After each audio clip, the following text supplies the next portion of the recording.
আমি নিজে মাথার মধ্যে আগে নিব। আমার মায়ার নবীর সঙ্গে সাহাবায়ে কেরামেরাও আছে। সাহাবায়ে কেরাম বলতে লাগলেন, পয়গম্বর, আল্লাহ আপনার সম্মানে এত বাড়াইছেন, আপনি নিয়েন না, বরং আপনি আমাদের মাথার মধ্যে উঠাইয়া দেন। নবী কয়, না রে, শুরুতে আগে আমারে মাথা উঠাও। একটা পর্যায়ে সাহাবায়ে কেরাম পর্যন্ত আমার নবীর পরে খন্দকের প্রান্তরে খাল খনন করতে লাগলো, দিনাতিপাত করতে লাগলেন। ওই জায়গায় খাবার যা আনছিল সব ফুরায় গেল। কয়েকদিন চলে যাওয়ার পরে পেটের মধ্যে খাবার নাই। সাহাবায়ে কেরামেরও পেটে ক্ষুধা লাগলো, আমার নবীর পেটের মধ্যে ক্ষুধা লাগলো। এমন অবস্থায় নবী চিন্তা করে, আমার সাহাবায়ে কেরামেরা ক্ষুধার যন্ত্রণায় পাগলের মতো হয়ে গেছে, একটা বারের জন্য বাড়ি যাইবার চায় না। আমি নবী এদের রেখা কোনোভাবেই যাইতে পারি না। এই চিন্তা করে খন্দকের প্রান্তর থেকে একটা পাথর আমার মায়ার নবী হাতের মধ্যে লইয়া ওনার পেট মুবারকের মধ্যে পাথরটাকে উনি বাঁধলেন। পাথরটারে বাইদা আমার নবী সোজা হয়ে দাঁড়ায় না, খালি বারবার বাঁকা হয়ে যায়, বারবার বাঁকা হয়ে যায়, নবী সোজা হয়ে দাঁড়ায় না। এই বিষয় দেখে পেছন থেকে যাতে জাবের দুটা মনে আসে, আইসা কয়, পয়গম্বর, আপনাকে অনেকক্ষণ যাবত দেখতেছি, আপনি সোজা হয়ে দাঁড়াইতে পারেন না, খালি বারবার বাঁকা হয়ে যান। আমার মায়ার নবী হয়ে যাবে, আজকে কয়েকদিন হয়ে গেল পেটে খাবার নাই, যেই কারণে আমি পেটের ক্ষুধার যন্ত্রণায় বাড়িতে তোমাদের ফালাও যাইতে পারি না। আমি পেটের মধ্যে পাথর বাঁধলাম, আমি দাঁড়াইলে পাথর পড়ে যাবে, এই জন্য দাঁড়াই না, এই জন্য বাঁকা হয়ে আমি পাথরটারে আমার পেটের মধ্যে চাপ দিয়ে রাখি, যাতে পেটের ক্ষুধার যন্ত্রণা আমার মিটে যায়, আর যাতে করে আমি খন্দকের ময়দানে প্রান্তরে খাল খননের কাজে তোমাদের সাথে নিয়োজিত থাকতে পারি। চিল্লা পড়া যাবে কি সুবহানাল্লাহ। হযরত জাবেরের চোখের কোণায় পানি। হযরত জাবের একটা তোর দিয়া বাড়িতে গিয়ে হাজির হয়ে গেছে। বাড়িতে যে দরওয়াজার সামনে গিয়া দাঁড়ায় গেছে। বিবি রে, ঘরের মধ্যে কোনো খানা আসেনি, তুমি আমায় বলো না। ঘরের মধ্যে খাবার আছে, রুটি আছে, গোশত আছে। কয়জনের হবে? 3 জনের। জোরে বলেন, কয়জনের? 3 জনের হবে। 3 জনের হইলেই তো হবে। আল্লাহ নবীকে দাওয়াত দিব, আমার বাড়ির মধ্যে আসবে। এটাই তো আমার জীবনের সবচেয়ে বড় অর্জন, এটাই তো সফলতা। নবীনগরের মানুষেরা হুজুর প্রেমী, আলেম প্রেমী, একটা হুজুর পাইলে বাড়িতে নিয়ে দাওয়াত দেয়। বরাতের রাতে দাওয়াত দেয়, বরাতের 2 দিন আগে দাওয়াত দেয়, ঘরের মধ্যে মিলাদ পড়ায়, দোয়া পড়ায়। হুজুর এই না চিন্তা করে, হুজুর বাড়ির মধ্যে আসলে একটু দোয়া করে দিলে বরকত বেড়ে যাবে। এটাই তো এলাকার মধ্যে নিয়ম, গ্রামে গঞ্জে প্রত্যেকটা বাড়িতে বাড়িতে নিয়ম। হুজুরদের দাওয়াত নিয়ে যায়। কেন নিয়ে যায়? হুজুরের চেহারা সুন্দরের জন্য না। কেন নিয়ে যায়? হুজুরের অনেক বড় বাড়ি আছে জন্য না। হুজুরের দ্বারা অনেক বেশি ফায়দা হবে, হুজুর টাকা দিয়ে যাবে জন্য না। হুজুরের খাওয়াইয়া দেয় পেট বইরা, আসার সময় পকেটে হাদিয়াও দিয়া দেয়। কেন দেয় রে? কয় নবীরে পাই নাই, নবীর ওয়ারাসাতুল আম্বিয়া উলামায়ে কেরাম পাইছি, এই কারণে বরকত এদের বাড়ির মধ্যে নিয়ে দোয়া পড়াই। কথা বলেন ঠিক কিনা? এটা তো উলামায়ে কেরাম। আর যদি এই জগতের লোকেরা আমার নবীরে পাইতো, যদি আমরা নবীরে পাইতাম, নবীর যুগে যদি আমাদের জন্ম হইতো, তাহলে তো নবীরে একটা বার বাড়িতে আনতে পারলে রে বরকতে বাড়ি ভরপুর হয়ে যাবে। এই চিন্তা করে নবীর পিছনে পেছনে পেছনে ঘুরতাম। হযরত জাবের বিবিরে কয়, বিবিরে একটা বারের জন্য যদি নবীরে আনা যায়, তাহলে তো বরকত আল্লাহ পাক বাড়ায়া দিবে আমার ঘরের মধ্যে। বিবিও কয়, চিন্তা নাই, ঘরের মধ্যে খানাও তো 3 জনের আছে, যান নবীরে গিয়ে একটু দাওয়াত দিয়ে দেন। হযরতে জাবের খুশি হয়ে গেলেন, দৌড়ে চলে গেলেন নবীর দরবারে। যে কয়, পয়গম্বর আমার বাড়িতে আপনার দাওয়াত। সুবহানাল্লাহ, জোরে কয় না? নবী তো একা যাইবার চায় না, সঙ্গে সঙ্গে টিলার উপরে নবীজি দাঁড়ায় গেলেন। নবীজি বলতে লাগলেন, এই সাহাবায়ে কেরামেরা, আমি একা জাবেরের বাড়িতে যাব না, তোমাদের 1500 সাহাবার জাবেরের বাড়ি দাওয়া। এবার তো একথা শোনার পরে হযরত জাবের জিহ্বাতে কামড় জ্বালাইছে। ঘরে খাওয়ান আছে কয়জনের? নবী দাওয়াত দিছে কয়জন রে? মাথা মতো ঠিক আছে? হযরত জাবের চিন্তায় পড়ে গেছে, কাই হাই হুজুর করলো কি? হুজুর টিলার উপরে দাঁড়া দাওয়াত দিয়ে দিছে 1500। আল্লাহু আকবার!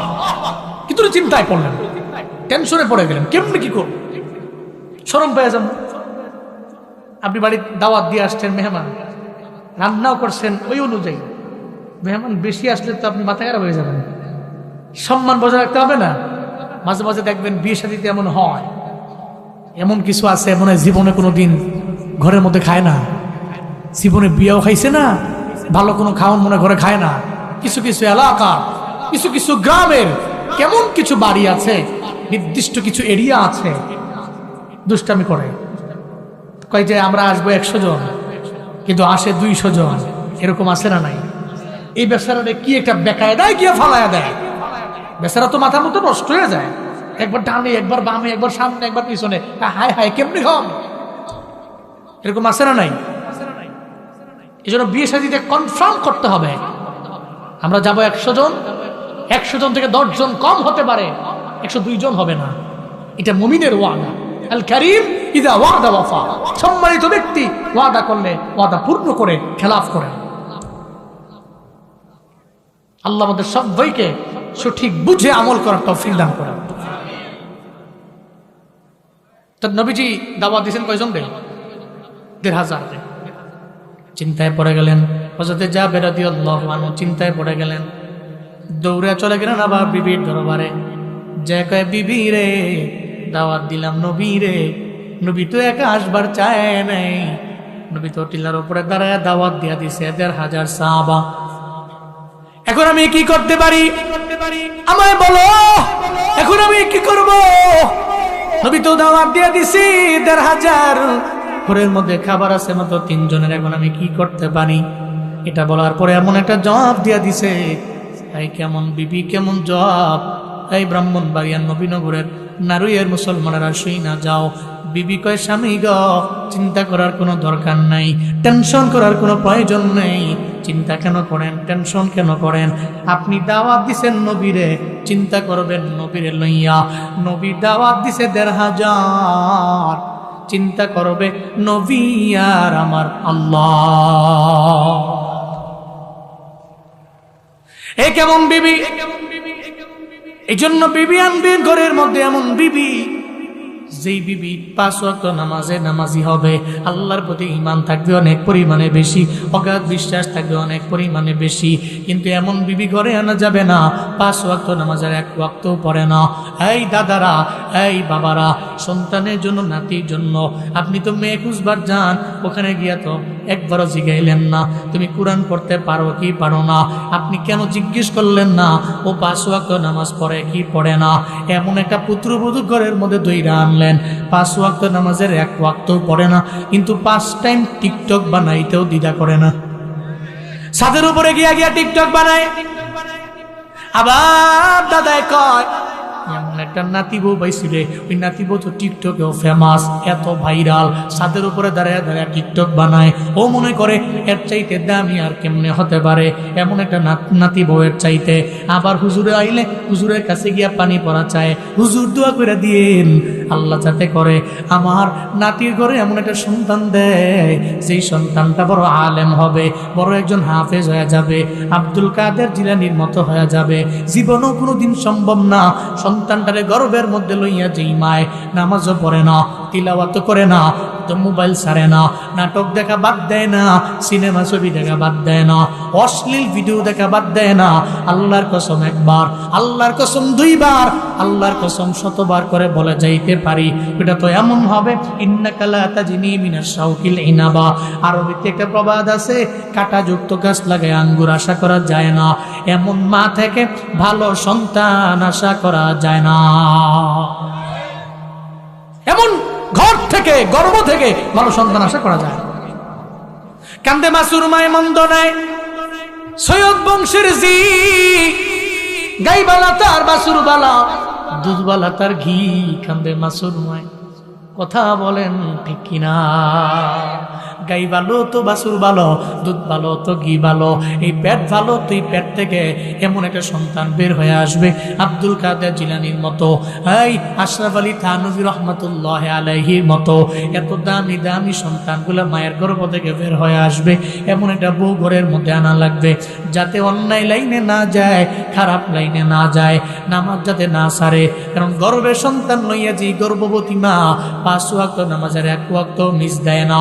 আবার ফজরের পরে ইয়াসিনের আওয়াজ, মাগরিবের পরে ওয়াকিয়ার আওয়াজ, এটা যদি কন্টিনিউ করতে পারে আল্লাহর কসম করে বলে যাইতে পারি ওই সন্তান জীবনও কোনোদিন নিমুখারাম হবে না, ওই সন্তান চোর ডাকাত হবে না, ওই সন্তান জমিনের মধ্যে আসার পরে সেকুলার হবে না, ওই সন্তান নাস্তিক হবে না, বরং ওই সন্তান পুরা দেহের মধ্যে দেখবে বরকতের কোনো অভাব নাই। আল্লাহ তার এমন এক দামি মানুষ বানায় দিবে যেটা মার আমলের দ্বারাই সম্ভব। কথা বলেন ঠিক কিনা? হযরত জাবেরের বিবি বলি, স্বামী চিন্তা নেই, টেনশন নেই, দাওয়াত দিছেন নবীরে, চিন্তা করেন আপনি নবীরে লয়া, নবী দাওয়াত দিছে 1500, চিন্তা করবে নবী আর আমার আল্লাহ। এটা বলার পরে সঙ্গে সঙ্গে 50% চিন্তা মুক্ত হয়ে গেলেন, দৌড়ে চলে গেলেন খন্দকের প্রান্তরে। আমার মায়ের নবীর সামনে গিয়া দাঁড়াইছে, কিন্তু চেহারার মধ্যে একটু চিন্তার ছাপ আছে না নাই? একটু আছে তো চিন্তার ছাপ। নবীজি ডাকলেন, আসো। এই জাবের, তোমার চেহারায় চিন্তার ছাপ কেন? তুমি দাওয়াত দিছো না, দাওয়াত দিয়া তুমি চিন্তার ছাপ কেন চেহারা দেওয়া যায়? না না চিন্তা নাই। সুবহানাল্লাহ পড়বেন না? তো নবীরে বুঝতে দেয় না ওর যে চিন্তা আছে, ওর যে চিন্তা, যে টেনশন আছে বুঝতে দেয় না। নবীজি 2 বার জিজ্ঞেস করলেন, কে জাবের, চেহারা তো চিন্তার ছাপ দেখা যায়। নবীজি না না, আবার বললেন, চিন্তার ছাপ তো মনে হয় না।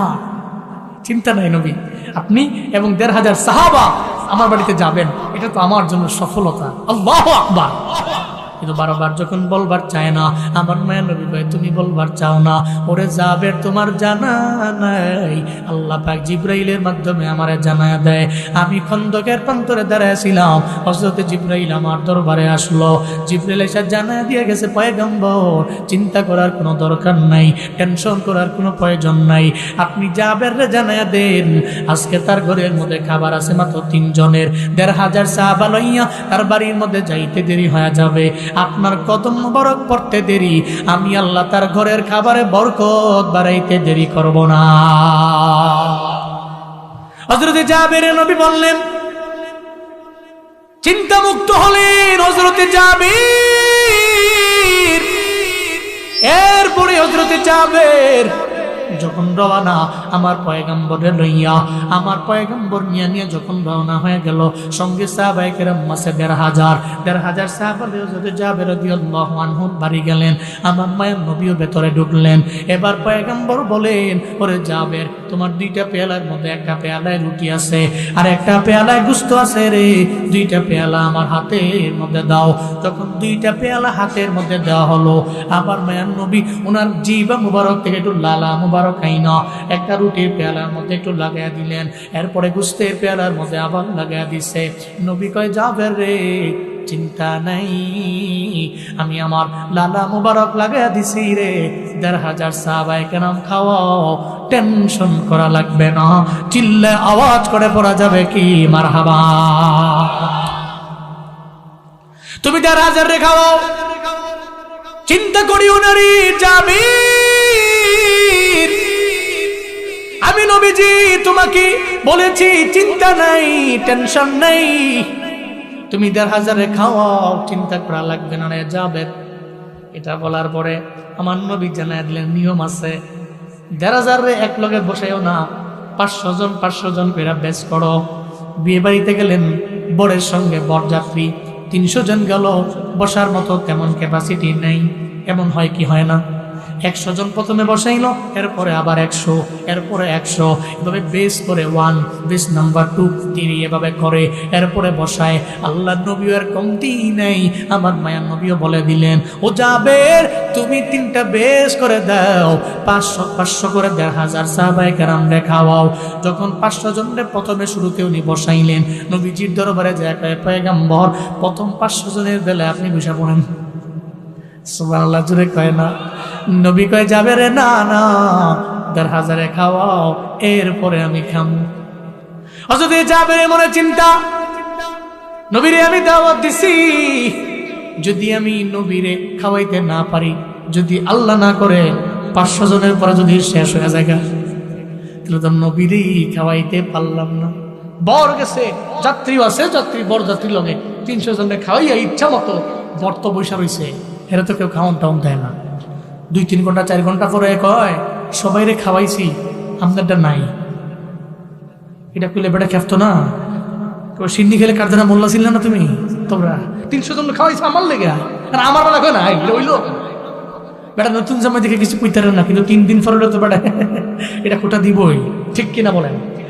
আমি তো মূল ছিলাম, সঙ্গে যারা ছিল এরা তোমার লগে আইছে, কারণ বিয়ে বাড়িতে ওই বরের দাম আছে, ঠিক কিনা বলেন?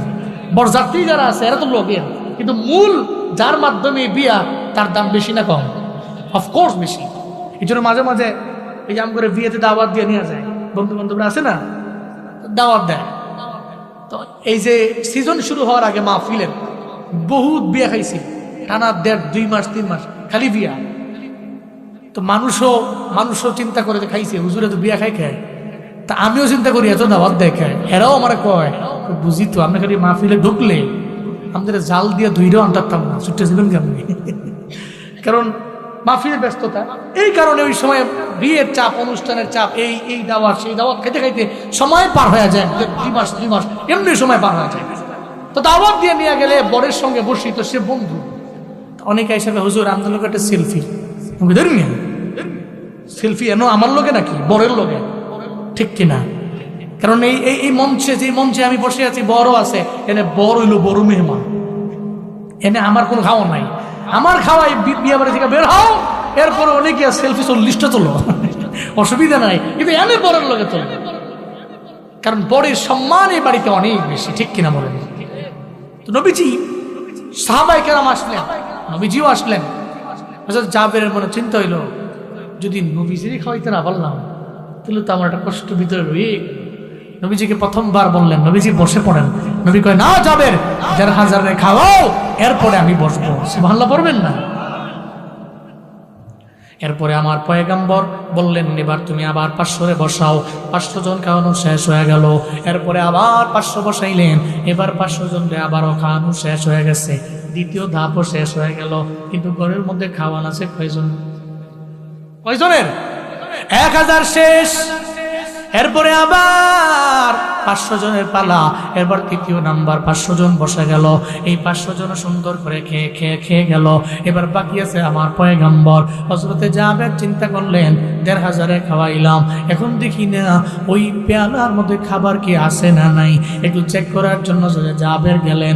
জয়া দেখে রে, ঢাকনাটা উঠাইয়া প্রথমবার বাড়িতে আসার পরে বিবিয়ে যে খাবার দেখাইছিল, ওই খাবার দেখা যায় বিন্দু মাত্র পরিমাণ কমে নাই।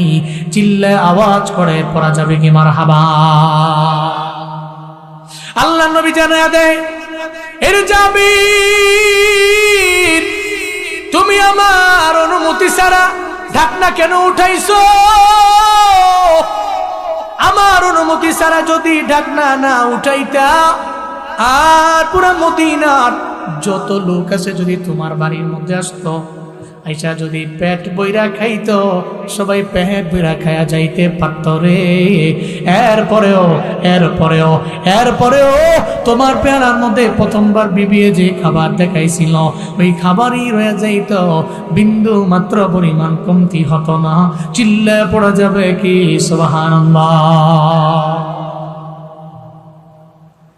আল্লাহ নবী দেহ মুবারকে দামি, ওনার লালা মুবারক বড় দামি, ওনার গাম মুবারক রবের দরবারে বড্ড দামি। তাহলে যেই নবী দামি, উম্মতেরও দামি না কম দামি? উম্মতের অত বড় দামি। তবে আমরা যারা উম্মত আছি আমার মায়ার নবীর, আমাদের দাম আমাদের বজায় রাখা লাগবে। এটা হলো নাম্বার 1 আমাদের কাজ। আল্লাহ নবী যেমনে যেমনে চললেন সেভাবে চলা লাগবে। নবীর আদর্শের মালা গলায় লাগিয়ে চলা লাগবে। নবীর আদর্শ পাক, সব আদর্শ হলো না পাক, এই চিন্তা নিয়ে আগাবো। তাহলে নাম্বার 1 উম্মতে মুহাম্মদী দামি, নবীর কারণে দামি। এরপরে 2 নম্বরে আমরা কেন দামি? সাইয়্যিদুল কুতুবের কারণে আমরা দামি। আমাদের ঘরের মধ্যে, প্রত্যেকের ঘরের মধ্যে আছে, আলমারির উপরে আমরা রাইখা দিই একটা কিতাব আছে। ওই কিতাবের নাম কি? হ্যাঁ, সব কিতাবের লিডার আল্লাহ পাক।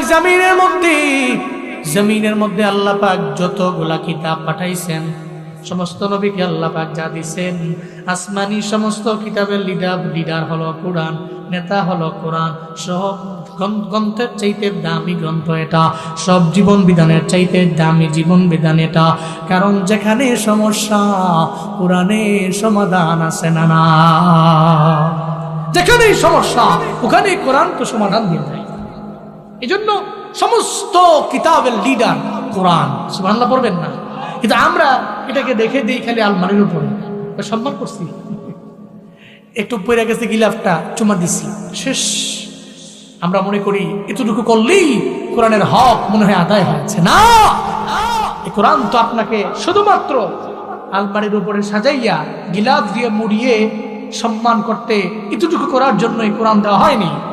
বরং কোরআন দেওয়া হয়েছে আপনার জীবন আপনি কেমনে চালাবেন, আপনার ব্যক্তিগত জীবন, আপনার পারিবারিক জীবন, আপনার সামাজিক জীবন, আপনার অর্থনৈতিক জীবন, আপনার রাষ্ট্রীয় জীবন, আপনার ইন্টারন্যাশনাল লাইফ পর্যন্ত এই কোরআন আপনার প্রবলেমে সমাধান হয়ে দাঁড়িয়ে যাবে। সুবহানাল্লাহ।